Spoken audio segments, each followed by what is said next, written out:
So good evening, everybody. Welcome to this session. SICS still remains an important part of our repertoire. Dr. Ruchi and Dr. Would you like to take over as the chairman? As you say, whatever. Yes, ma'am. And Dr. Neeta. Let Dr. Ruchi take over, no problem. Okay. Hey, ma'am, so please go ahead. Please go ahead. No, ma'am, you do it. Please no go issues.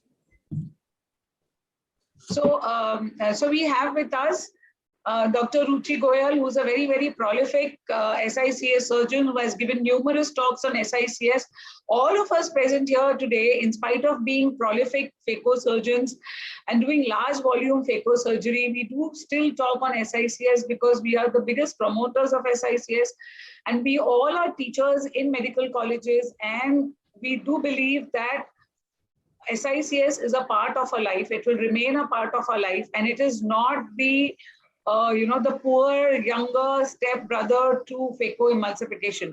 And especially for beginners and for people who learn, and not only for beginners, I believe in doing SICS for a hard brown cataract even today, and I would be scared to do phaco emulsification. Dr.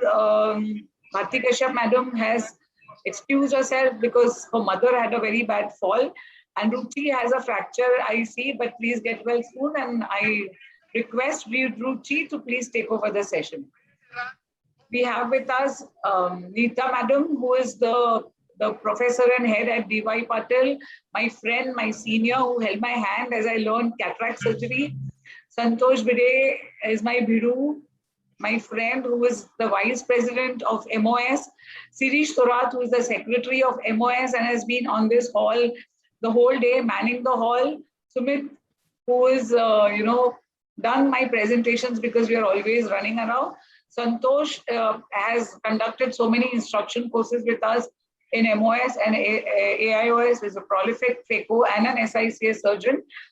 Dr. Ruchi, can you please share your views, and then Santosh can start. Yeah. Thanks, Dr. Ragini, and it's always a pleasure to be a part of your scientific program, which is always so extensive and really up to date. And it's been ever since SICS became popular in India, thankfully I was a part in learning and teaching simultaneously the art and science of SICS, and I believe that amongst all the cataract surgeries, SICS needs to be learned by each and every young ophthalmologist, so that if a person needs to be versatile and not fixed to one particular technique, so that the outcomes have to be uniform. Now, to begin with, I think Dr. Bhinde, you are going to present the first talk. Yes, yes. Right? Yes. So, So, over to Dr. Santosh, and he is speaking on tips for better outcomes in manual small incision cataract surgery. Over to you, please. Good afternoon, everybody. At the outset, I would like to thank Ragini madam and scientific team MOS for giving this opportunity in this excellent session on manual small incision cataract surgery. Thank you, Dr. Ruchi madam. Actually, the book which you have created for all India, actually that has taught many of us how to do SICS properly. I do not have any financial disclosure. We all know that the goal of modern cataract surgery is early visual rehabilitation with minimal surgically induced astigmatism and refractive correction of eye with rapid mobilization of the patient. And we can perform this by doing either phacoemulsification or manual small incision cataract surgery.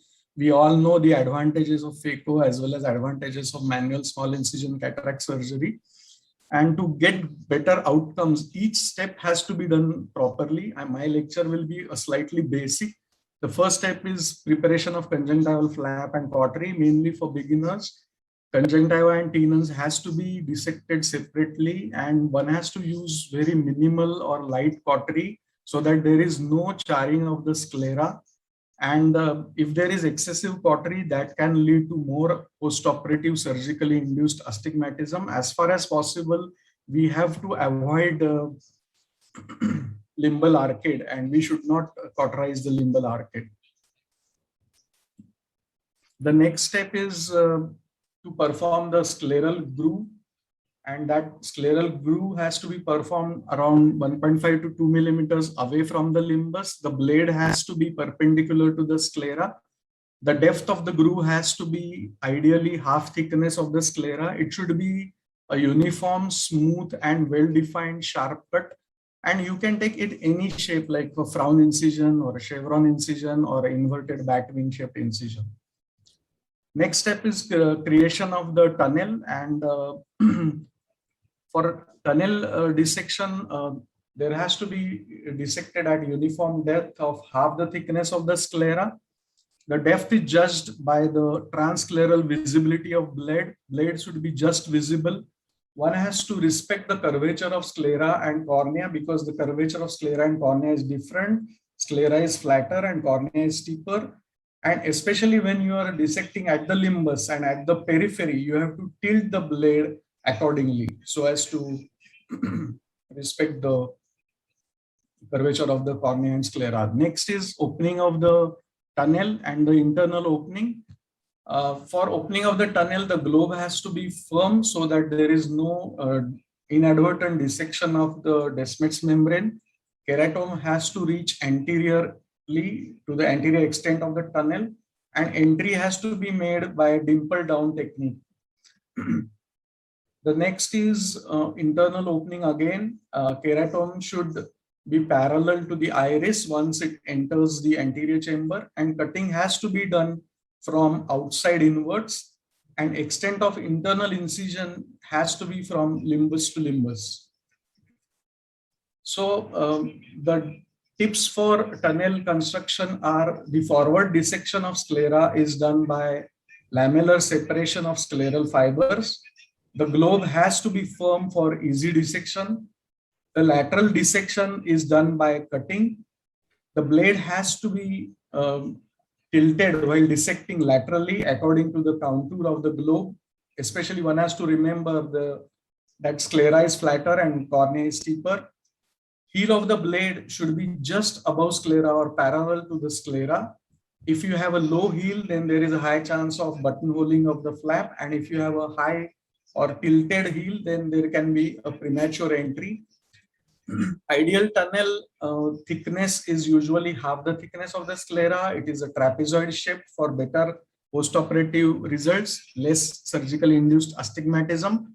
External scleral incision has to be shorter than the internal corneal incision. It should have large scleral pockets so that the nucleus gets accommodated while delivery of the nucleus.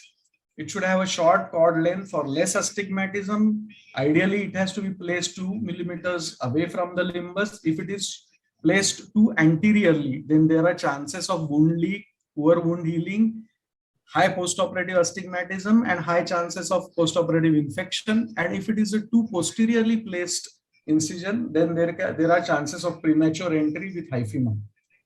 The next step is capsulorhexis, and capsulorhexis is also an important step. It has to be of adequate size depending on the size of the nucleus which we have to deliver out of the capsular bag. Anterior chamber depth should be maintained throughout the procedure. If required, anterior chamber has to be refilled with the viscoelastic devices so that it flattens the anterior surface of the capsule. In cases of intumescent cataract, one has to aspirate the intralenticular fluid before performing capsulorhexis. And we all know that capsulorhexis can be performed by shearing and tearing technique, and a proper control has to be there while performing capsulorhexis. And intact capsulorhexis is very vital for good postoperative results. And especially if you are going to use premium implants, then an intact capsulorhexis is very important for ultimate lens position of the IOL.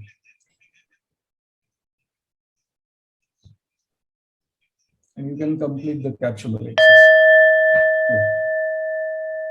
It should be of. Then there is a hydrodissection. OVD has to be removed before hydro procedure. It should be done through the main port and not the side port. It should be done gently, and there has to be multiple injections, preferably by using 2 cc syringe over 5 cc. During hydrodissection, one has to inject very slowly, and a fluid wave has to be seen. If you are not able to see fluid wave, then small amounts of fluid has to be injected in multiple quadrants. And if there is a sudden bulging of the nucleus, then you have to tap the nucleus and rotate it so as to avoid capsular blockade and subsequent PCR. There are certain special situations in which you have to take care while doing hydrodissection, and these are pseudoexfoliation, traumatic cataract, high myopes, vitrectomized eye, complicated cataracts, and hard brunescent cataracts. One has to be very careful. In case of posterior polar cataract, hydrodissection is a strict no. You have to do delamination. Nucleus delivery has two steps. In the first step, you take the nucleus out of the bag into the anterior chamber, and that you can do it very easily by just rotating or cartwheeling out of the bag.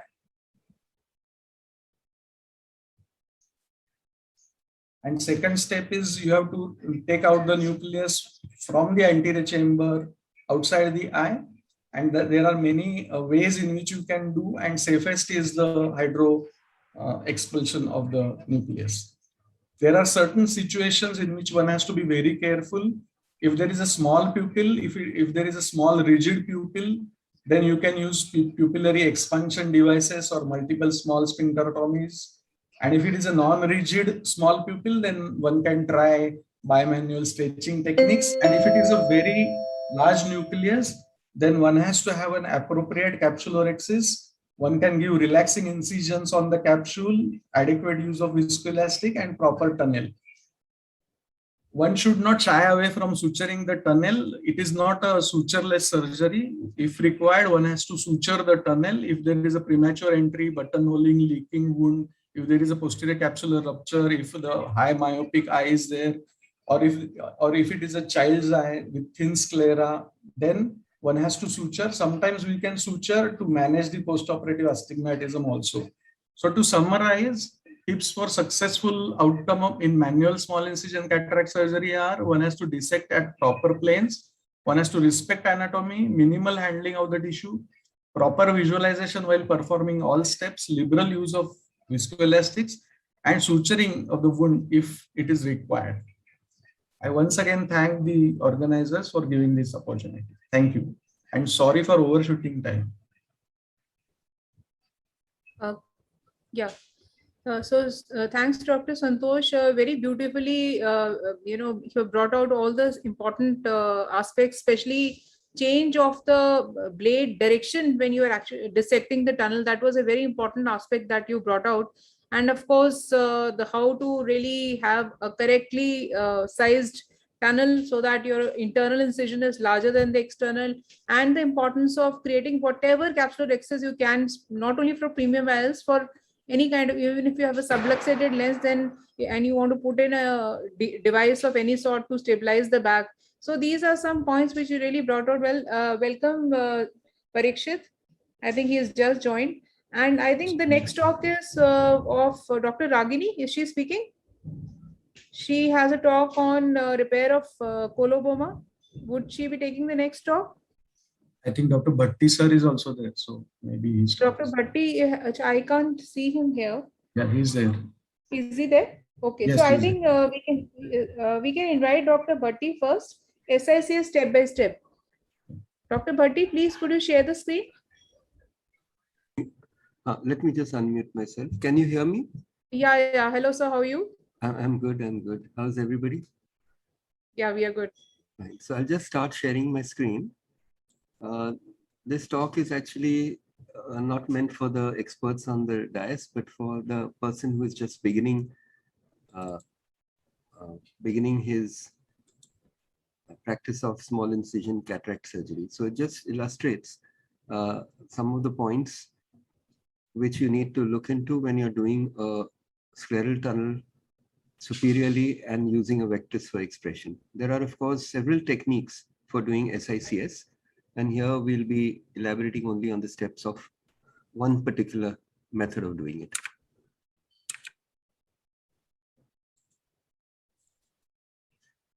Of course, this is just a simple photo to tell you the basic instruments of an SICS, which are quite simple. Some of them may vary according to your technique. For instance, if you're doing a Blumenthal, you might require an AC maintainer, and a glide. If you're doing a snare, you might require a snare, and so on. But this is your standard set for Vectis expression SICS.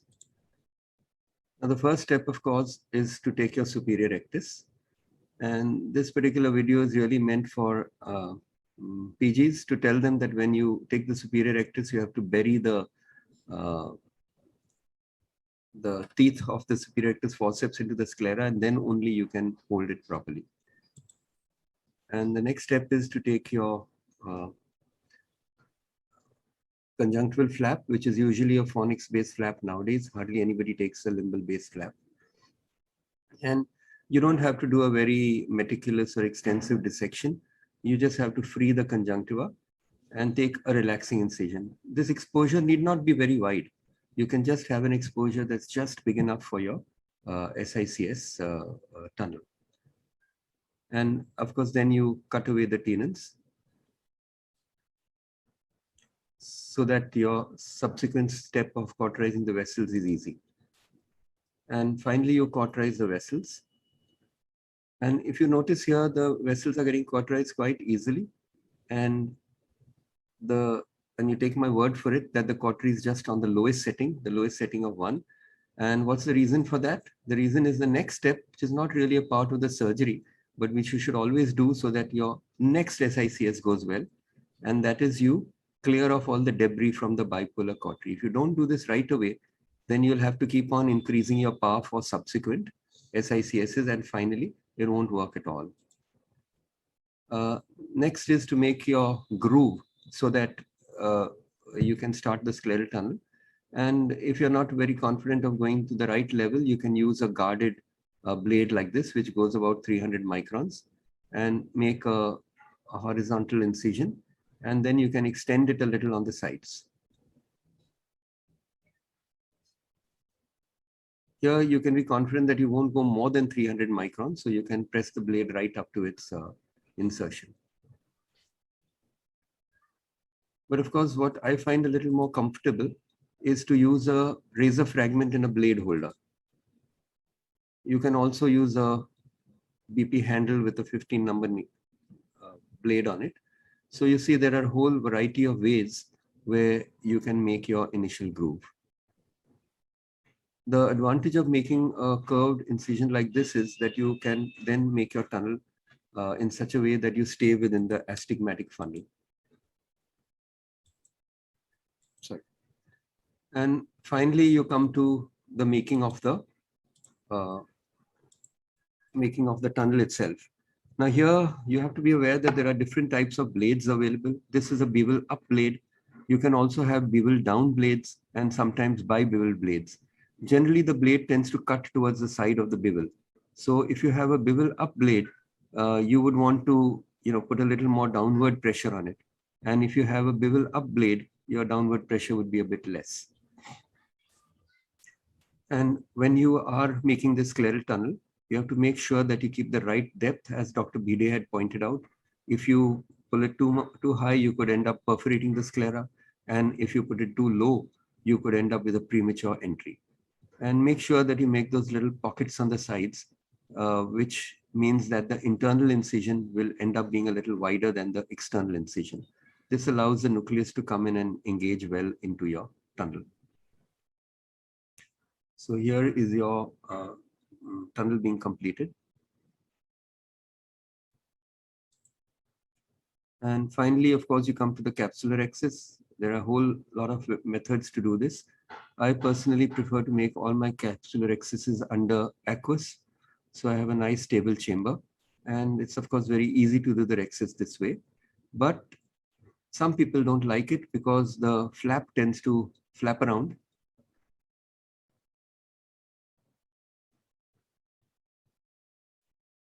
If you use viscoelastic, then you can kind of tamponade the flap down so that it doesn't flap around. But this is also quite easy.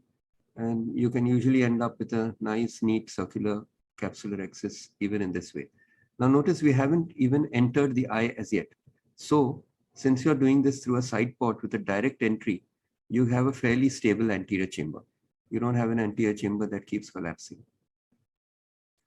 So you finish your rhexis, you have a nice round rhexis. Sorry. And then the entry, as Dr. Bhide has pointed out, you enter along the tunnel and then you depress the tip inwards. And once you've entered, then you cut, usually cutting while on the forward path. That means you tend to cut when moving in to the eye and not when moving out. I usually like to make a small inferior port as well. And finally, the hydrodissection. This is to tilt the nucleus into the anterior chamber. And once you have it in an advantageous position, you can put your cannula below it so that you can get the nucleus to dislocate into the anterior chamber. And finally, the vectis expression, the core of the whole surgery. Now here, the important thing to remember is that the tip of the vectis, this part, is at a higher level than this. Then only your nucleus will slide out well. The animation over here will show that also well. That means your vectis goes in, this tip is at a higher level than this, and then you slide it out. This tends to open the wound so that the nucleus can slide out. And you can also give a little downward pressure with this so that the wound opens out. And finally, you flush out all the epinucleus using a blast cannula. If you were doing a Blumenthal, you would do this by just depressing the scleral lip while infusion came in through the AC maintainer. And finally, you aspirate all the cortex. And here the tip is that you catch the anterior leaf and you aspirate, and the posterior leaf just follows it. So once you have aspirated everything, you put your IOL in.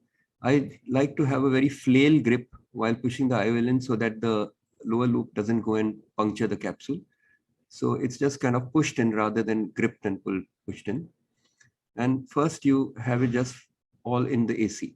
And then you can decide whether you want it in the sulcus or in the bag.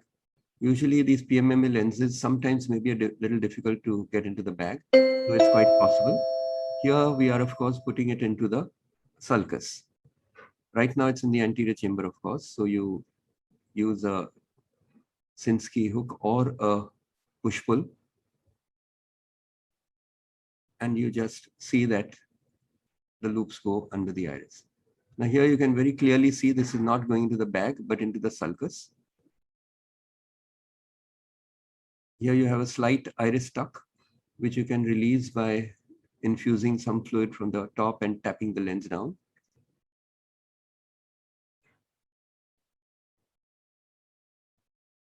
And you'll see here the iris tuck getting released.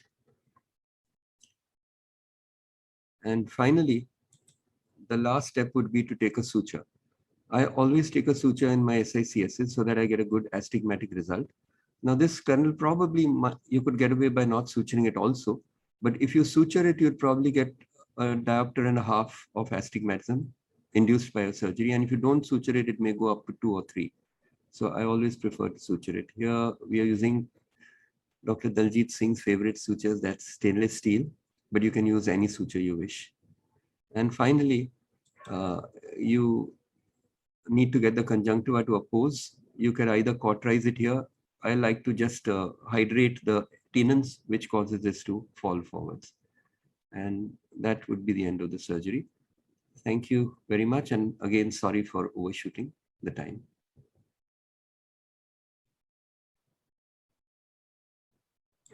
So could you, thank you, Dr. Bhatti. A very nice talk. Only just one comment that, I would not agree that if you don't leave it unsutured, it would lead to an astigmatism of 2 diopters. No, sir, it never does. In fact, I'm doing a study on how to actually induce astigmatism, either let's say neutralize astigmatism in pre-existing cases. And it is actually difficult to increase the astigmatism induced by SICS to more than 2 diopters. It's extremely difficult. Yes, you're right. All the measures. You're right.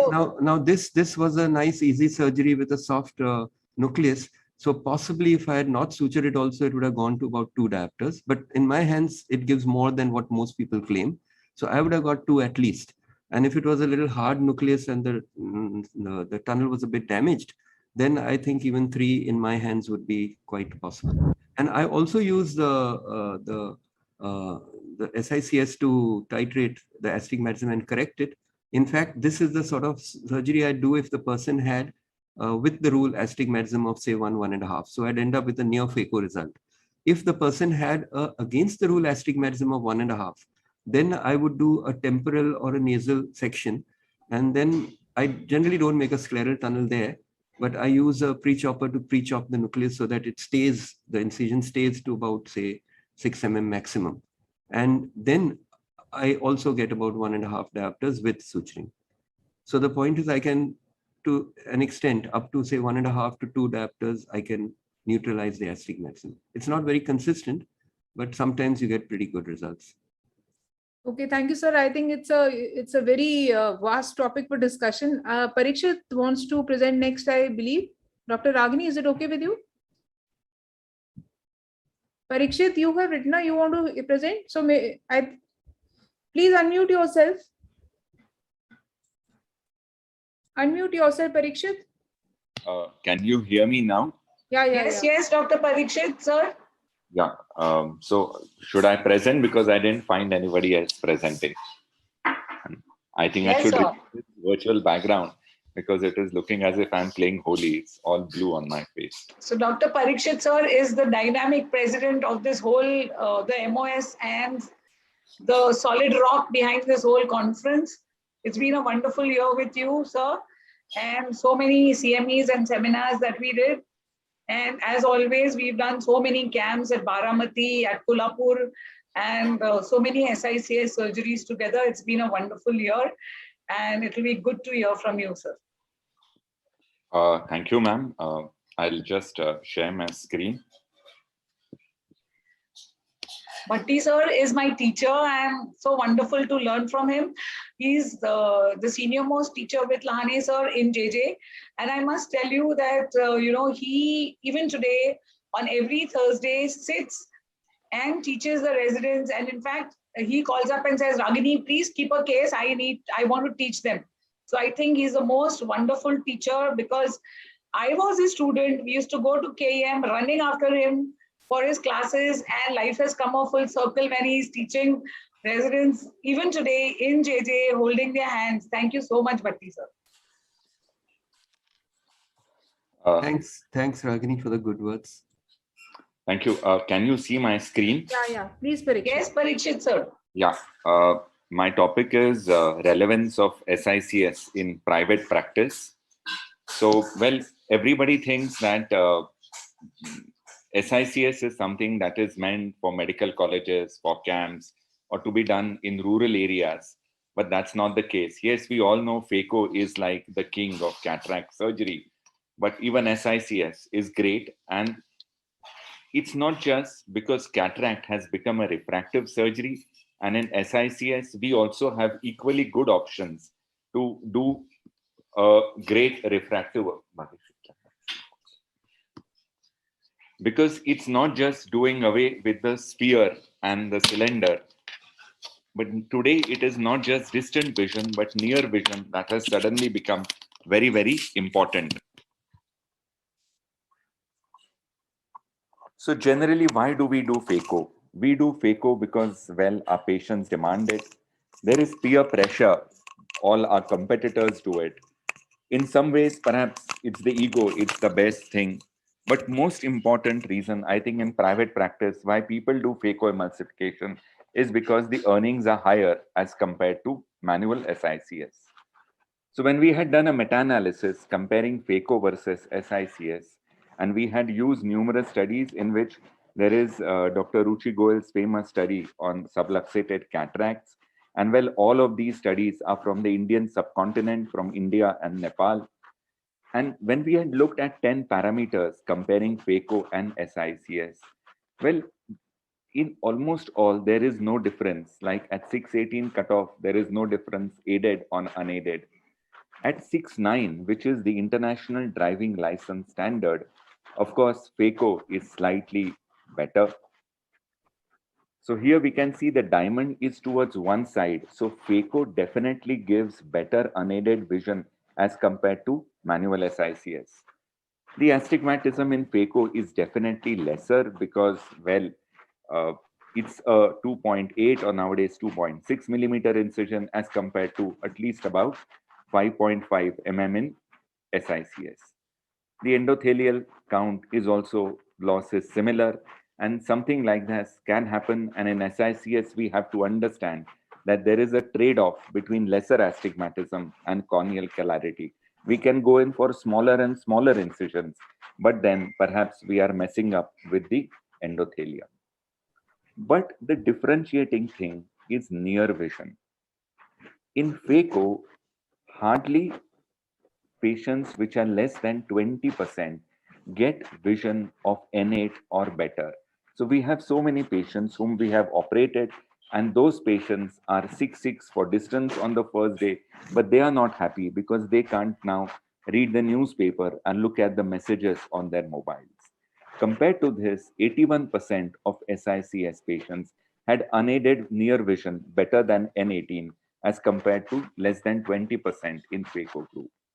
So like this famous ad, Kuch Daag Achhe Hote Hain, this astigmatism, which is a differentiating factor between phaco and SICS, is perhaps not that big a factor in real life. That astigmatism actually gives rise to better unaided near vision. So there is no difference. There was no difference between phaco and SICS at the 618, 660, BCVA 69 cutoffs. There is a small difference at unaided 6.9 where phaco is better. But then the astigmatism, which is less in phaco, helps to give less near vision as compared to SICS. And in fact, today there is so much of people, as Professor Goel was saying, who are working to use this astigmatism to give better refractive results. The SMART SICS by Dr. Rajiv Raut, Dr. Pratyush Ranjan's marker of SICS, or the newer technique by Dr. Sudhir Singh, Dr. Amulya Sahu, or Dr. Boramani's customized incision cataract surgery. All of them hope not to just give unaided 6/9 vision for distance, but unaided N6 or N8 for near. Like in the SMART SICS, there is a steepening of the cornea in the inferior meridian, which gives a multifocal-like effect, a bit like the Sturm's conoid. And there is a publication now in the IJO on this. So both of them have their own merits. Both of them are great surgeries in their own right. But if I may say, there are actually 6 instances in our private practice where manual small incision surgery is even superior to phacoemulsification. Very, very hard cataracts that we get, and we are getting more of them in the COVID pandemic. Very old patients because their endothelial counts are less. Those with poor endothelial cell counts, cornea, guttata, post-keratoplasty, those with uveitic cataracts, and even in subluxated lenses, small incision cataract surgery definitely has an advantage over phacoemulsification. Again, while temporal phaco is an established procedure, the temporal SICS also can help a lot, and the entire Arvind Eye Care system relies on temporal SICS. And the advantages of temporal incision: decrease against the rule astigmatism, farther from the visual axis, easier in deep set eyes, the red glow is enhanced. All of them hold true even for manual SICS. And even in the developed countries, SICS has a role. So it's not just private practices in India, but even in the developed world. And there is an editorial in Clinical and Experimental Ophthalmology that for very hard cataracts, those with poor endothelial cell counts, SICS definitely has an edge. And I will not go into the details of that. My earlier speakers have spoken on this, the astigmatic considerations, the astigmatically neutral funnel. So finally, I would just like to make a point. All of us should become complete cataract surgeons. Even in private practice, we should market our skills, not a machine or a technique, because the patient comes to us asking for the best kind of vision. The patient is not worried what kind of machine we are using. In the end, what the patient wants is good vision for distance and good vision for near. So once again, thank you, Professor Parekh and MOSCON 21 for giving me this opportunity. Thank you. Thank you, Dr. Parikshit, for a wonderful overview of SICS, and it's always a treat to read your articles on SICS. I think due to paucity of time, I would like to invite Dr. Ragini to present next. She shall be speaking on how to repair a coloboma post flax and SICS. Dr. Ragini, please, could you share your screen now?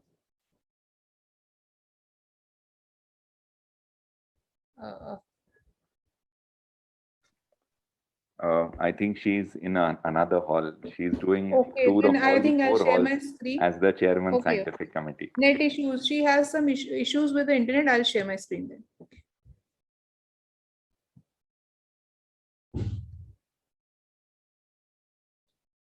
So my talk is on SICS and microphthalmos. Why I took this topic was that a couple of times, when you have done so many surgeries and you tend to become overconfident, you tend to miss out on certain subtle clinical aspects which you later on realize were so important. So just to talk what exactly is microphthalmos, well, different books give different axial lengths as measurements, but when the axial diameter adjusted for age is below 95th percentile, then we take it as microphthalmos.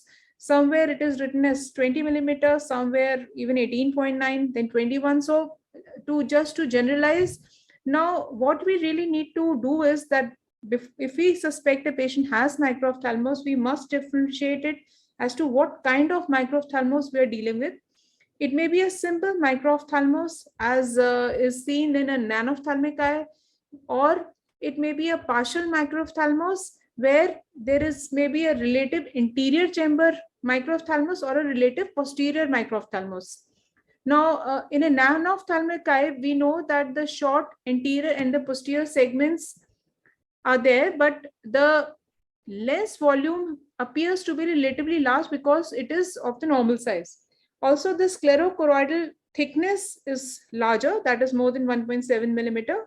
The corneal diameter is lesser. So the lens to eye volume becomes disproportionate from normal 4.4% to 11 to 32%. Now, when we talk of complex microphthalmos, it means that there may be some anatomical malformations along with it. That may be a chorioretinal coloboma, a persistent hyperplastic primary vitreous, and a retinal dysplasia. Now, I'll just show you 2 videos. One, how I messed up the things, and in the next, how after making the initial mistakes, I was more careful and could get a good result. So what really is happening is that there is too much of maneuvering within the anterior chamber because the size of the cornea is lesser. The anterior chamber depth may be less, and there may be presence of posterior synecdoche. There may be the patient may have an coexisting CACG. The pupil may not dilate, and the cornea, the sclera or the choroid may be thick. There is a publication in IGO where they suggested that in these patients, a pars plana vitrectomy with phacofragmentation may be done for hyperdense cataracts where severe microcornea and chorioretinal coloboma. But then I think most of the anterior segment surgeons do not really want to go through a pars plana route. So what are the things, what modifications can we do? I'll just share. So let us first see a video of what went wrong in this patient. So this was a complicated microphthalmos, and you can see there is a iridofundal coloboma over there. This had a small diameter, 9.4 millimeter. Since this other eye was 6.6 and this eye was anyway amblyopic, we had not planned a lens implantation in this case. I thought that I'll just usual frown incision. This is how I make 2 millimeter from the limbus. And there's nothing, you'll see the tunnel is perfectly made. There's nothing wrong. This is the dissection into the tunnel, 2 millimeter into the cornea. And these are the side pocket dissection, the side port creation. Another one for the NTA chamber maintainer. So far, so good. Again, nothing wrong. Now, the pupil was not dilating. So a little difficulty here, but then capsulorhexis was managed, a large capsulorhexis, because we see the nucleus size is pretty much large here. So we have attempted a capsulorhexis of more than 6 millimeter. Repeated viscoelastic injections were done because, as I said, the NTA chamber depth was just 1.9 millimeter and it was very difficult to maneuver here. The capsulorhexis is completed using a Utratas forceps, and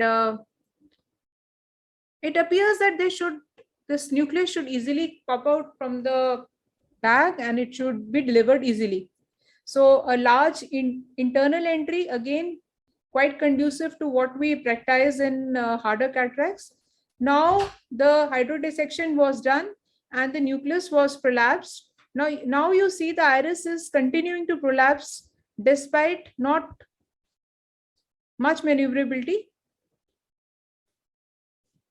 The nucleus is rotated, and every time I'm trying to bring the nucleus out, then instead of the nucleus coming out, the iris is tending to prolapse, but the nucleus just refuses to budge. This was not because of the smaller capsulorhexis. We had already taken care of that.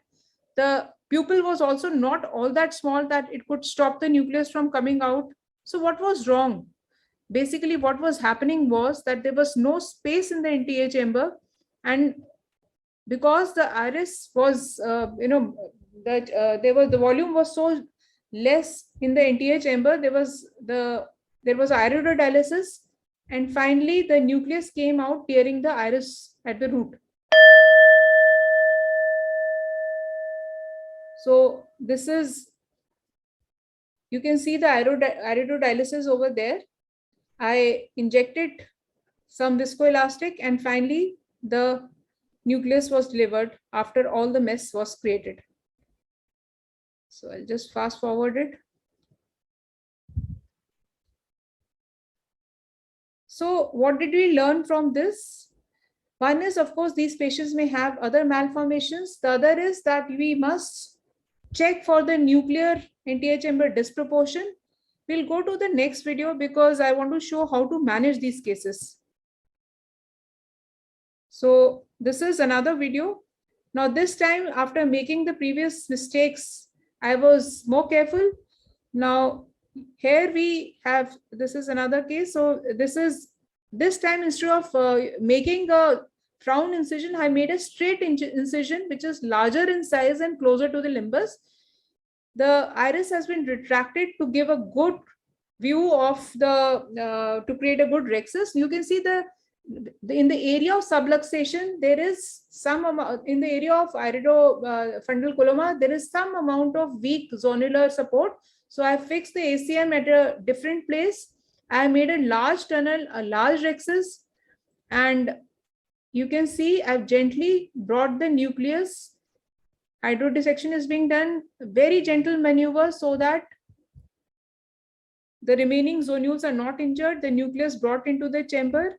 See, now the difference is that we have a very large incision which will open up instead of that frown incision, which was not allowing the, the fish mouthing of the incision. So this is extremely important in these kinds of cases where your chamber is very shallow. Again, now I don't want my remaining nodule to, okay, should I stop or should I finish it? Finish it, ma'am. Okay, so you can see there is a little bit of subluxation also. So what I have done is I have placed one suture over here, and these are now phaco IA pieces with which I'm doing the cortical aspiration, so that there is less turbulence in the NTA chamber, and I can save the remaining zonules and also the intact capsulorhexis, so that I can implant a CTR. So after doing this, after removing the cortex, this is the CTR which I've implanted within the back. You can see there is a large iridofundal coloboma, and this implant was inserted after putting the sutures, because I don't want that there should be any more turbulence. So I'll just again fast forward it a little. So after that, instead of going for a PMMA lens, I have put in a foldable lens so that I can directly inject it into the bag. So certain bit of modifications and you can get away. And this is of course the McCallan suture to repair the iridofungal coloboma. This is, I think Dr. Ragini will also show. I can also skip this here. So this is just the completion of the surgery. So just the take home message is that sometimes, you know, when you have eyes with short posterior length, you must first find out whether your anterior segment is small, your posterior segment is small, or it is that it's just a high hypermetropes. Of course, if for the IOL power calculations, you have to change your formulae, you can use Barrett's or you can go for Hoffer-Q. And these slight modifications with a smaller tunnel, straight tunnel, so that you can create a fish mouthing for the large nucleus to prolapse, avoiding, doing a closed chamber manipulation so that your zonules, whatever are left, are not disturbed. And if required, a CTR with a IOL, a foldable IOL like I have used, really works out. Thanks so much.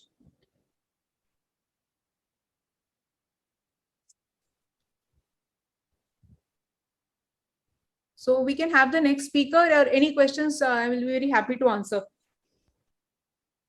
Beautifully done surgery, ma'am. Thank you. Thank you. So yeah, she has one of the best, I think, albums or repertory of all kinds of cataract and oculoplasty surgery. Yeah, If Sumit can load my presentation, I can go next.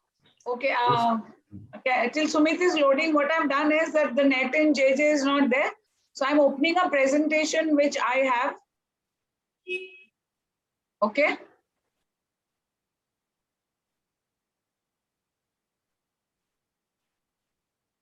I can skip my presentation also, no problem. No, don't do that. No, don't do that. Okay, I can't, just a minute. Huh? Ma'am, can I share? Okay, Sumit, go ahead and share. Mostly served by MOS only, but then the host societies were the local district societies. So similar way, that will be definitely of help. And if such platform is available to have problems sorted out, say on a periodic. Somebody is speaking in the mic. Is it visible now? Yeah, it is. Yeah. Yes. Please go ahead. Yes, we can see it. Okay, thank you, Sumit.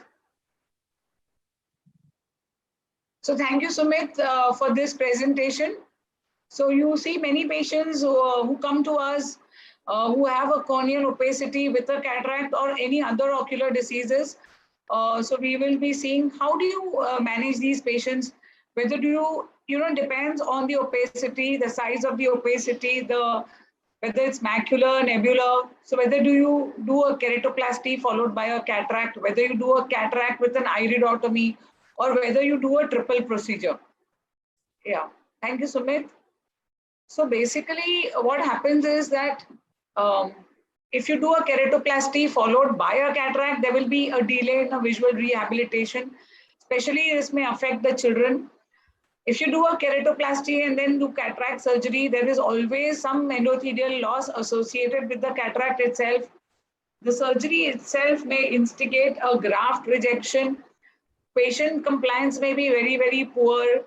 And you don't get very good quality corneas, and there will be a problem with the IOL calculation, which occurs anyway.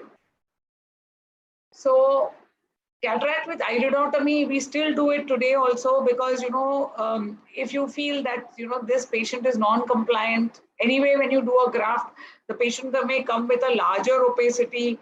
So it's a method that we do to provide vision to the patient, especially when we are operating in rural areas, when you know that there may not be a cornea available, and it does not provide a clear central axis.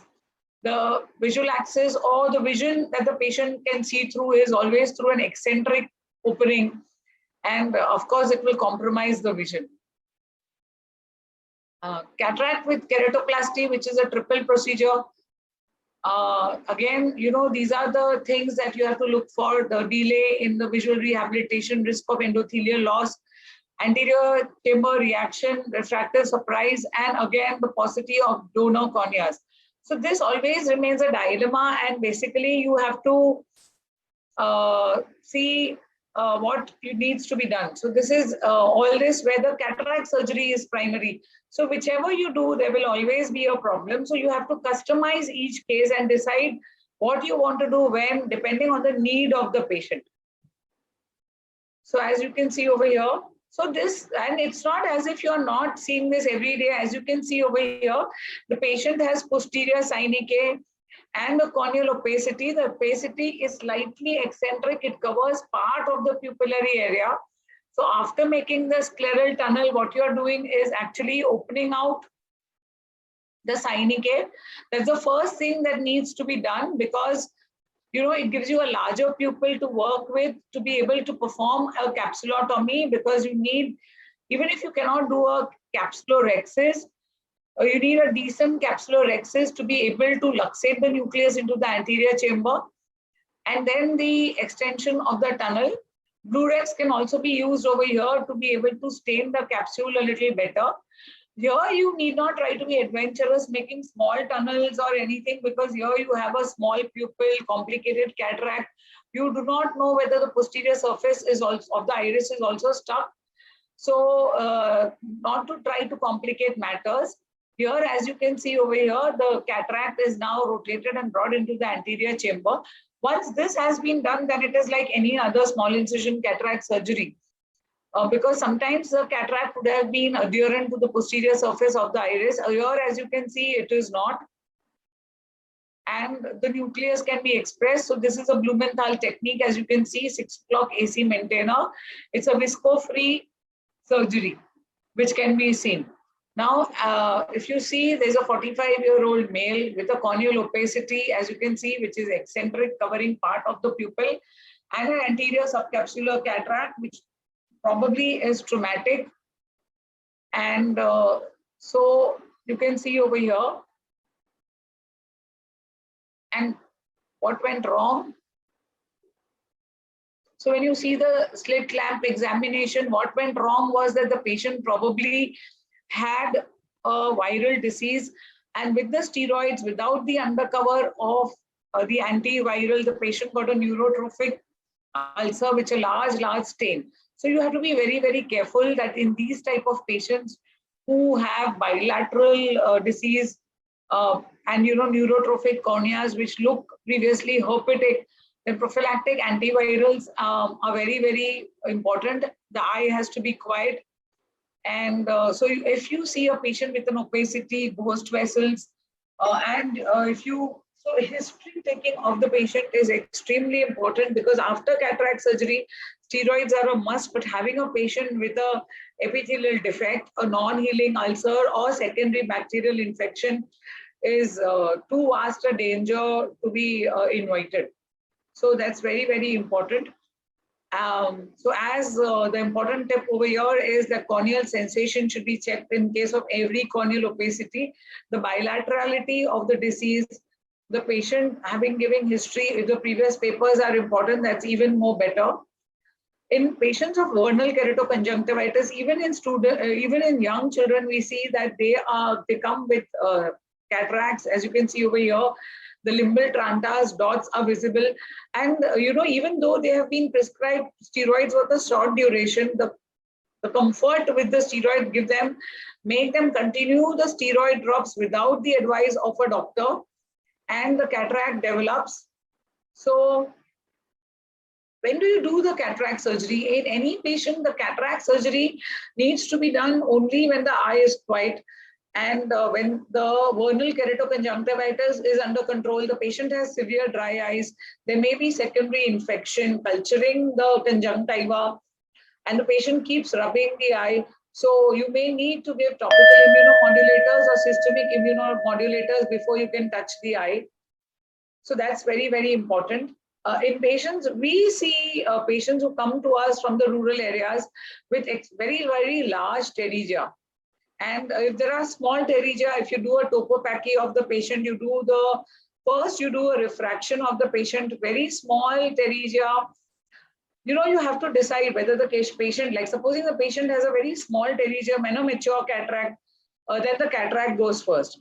If the patient has an intumescent cataract and a small pterygium, then the cataract goes first. So sometimes, you know, because if you are operating and, you know, with an intumescent cataract, the cataract may have to be operated first, and you may have to consider the second eye for the IOL power, because the IOL power calculated will be wrong. So each case has to be again decided on the merit, because after doing a pterygium, you will have to wait for a month at least before you can do a cataract surgery, and intumescence or mature or hypermature cataracts cannot wait for that long, and there can be a complication. So large pterygia with large astigmatism, which may affect your IOL calculation, because it's not only getting away with the cataract surgery, because you need to correctly give the IOL power to the patient to get vision after the cataract is removed. So, you know, large pterygia, you have to do the cataract first. So this is a take-home point, that small pterygia, you can do the cataract first. Mature cataracts, the cataract needs consideration first. And for large pterygia, you have to do the pterygium surgery followed by cataract.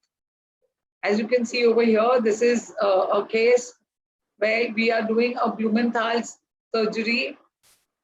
This is a status post pterygium surgery, and you know, the corneal opacity still remains, and you are doing a Blumenthal surgery. Yeah, I'll just finish fast. So the cataract is rotated and brought out into the anterior chamber. You can see the AC maintainer and the glide. The glide helps the nucleus to glide out smoothly without using a viscoelastic, and the surgery can be performed. As you can see over here, this is a patient status post corneal tear repair.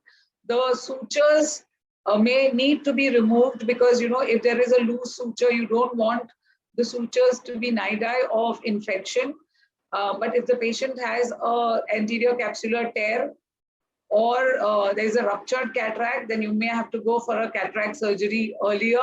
One must always remember that there will be astigmatism in this patient, and the patient must be counseled accordingly.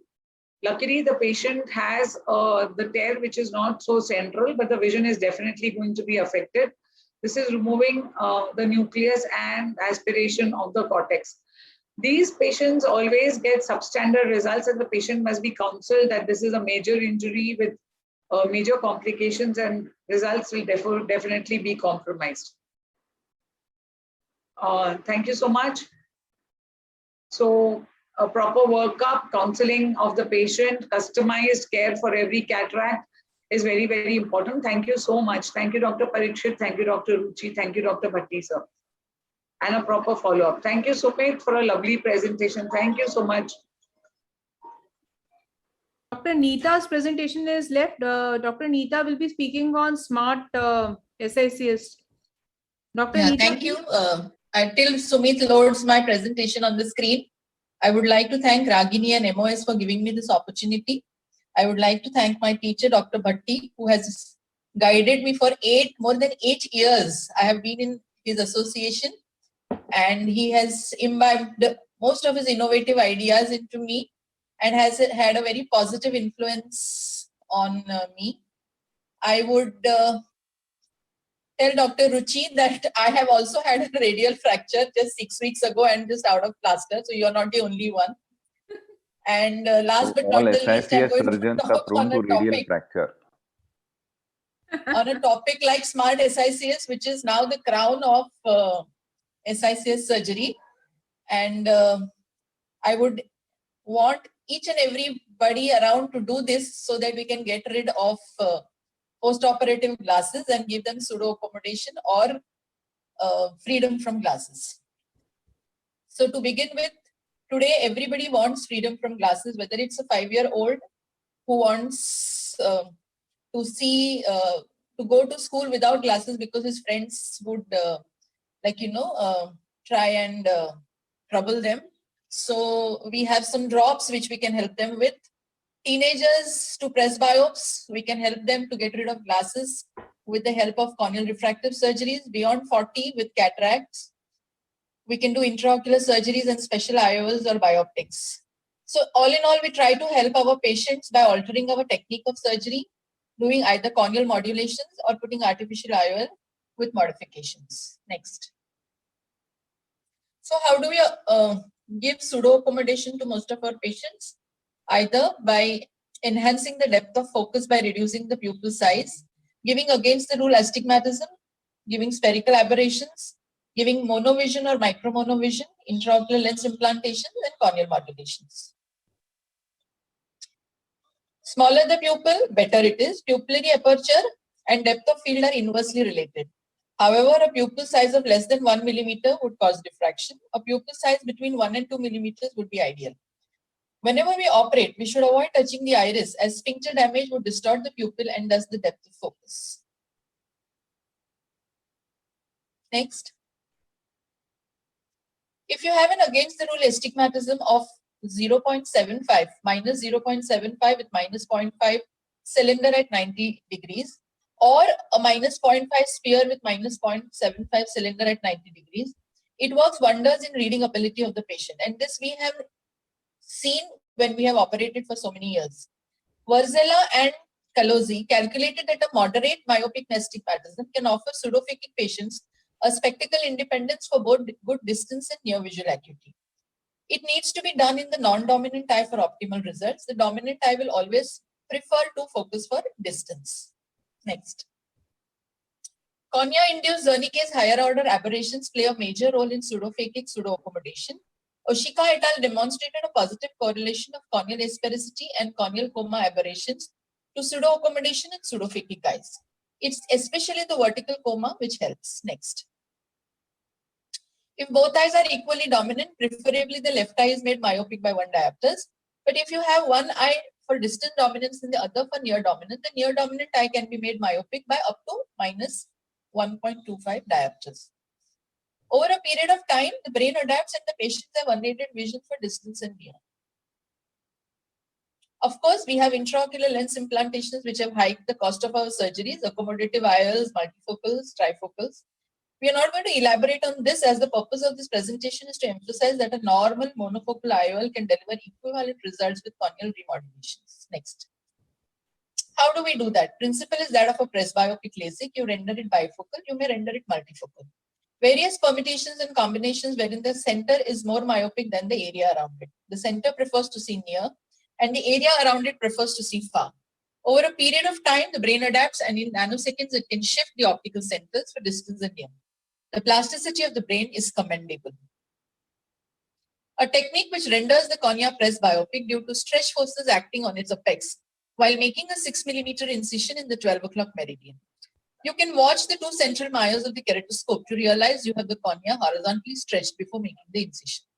It is not mandatory what is the preoperative K for these patients. You may have a vertical K which is more than horizontal. You may have a vertical K which is equal to horizontal or less than that of the horizontal.